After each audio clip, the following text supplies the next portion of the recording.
सुन बेवफा सनम दिहलु ऐसन जखम कोनो मरे हमसे ना भर पाई हो।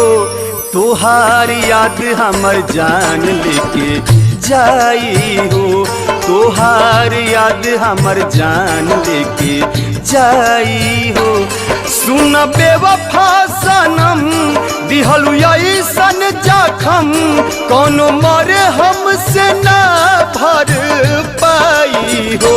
तोहार याद हमर जान लेके जाई हो, तोहार याद हमर जान लेके जाई हो।